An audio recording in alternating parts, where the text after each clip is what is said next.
During the Allied campaign to recapture Ramree Island, British and Indian forces confronted a perilous obstacle: giant saltwater crocodiles that assailed the retreating Japanese soldiers.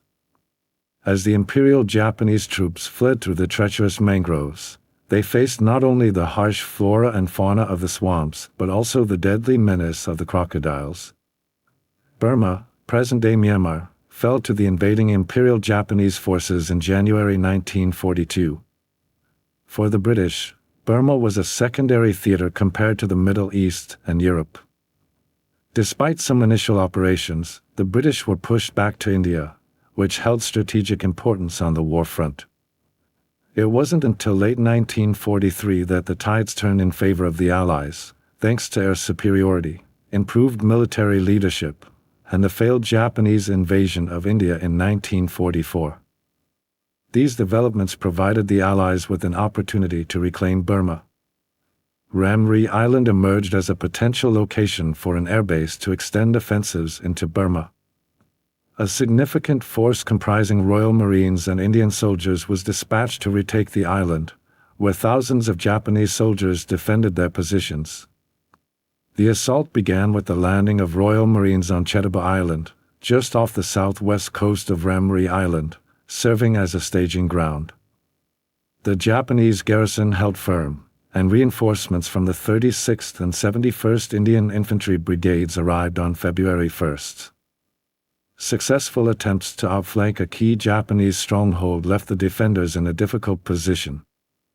Instead of futile resistance, the Japanese garrison chose to retreat and regroup with another battalion on Ramree Island. However, the retreating Japanese soldiers faced an arduous journey through a 10-mile trek across a mangrove swamp. Allied forces opted not to pursue them through the treacherous terrain, opting to keep a watchful eye from their boats. They were unwilling to risk encountering dangerous creatures like mosquitoes, but especially the gigantic beasts lurking in the mangroves.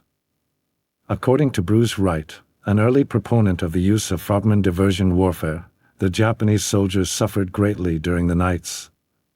He described the night of February 19, 1945, as the most horrifying experience for the motor launch crew. The swamp echoed with scattered rifle shots, the screams of wounded men crushed by huge reptiles, and the worrying sounds of spinning crocodiles. The dawn revealed that vultures had arrived to feast on the remains of about 1,000 Japanese soldiers, of whom only about 20 were found alive.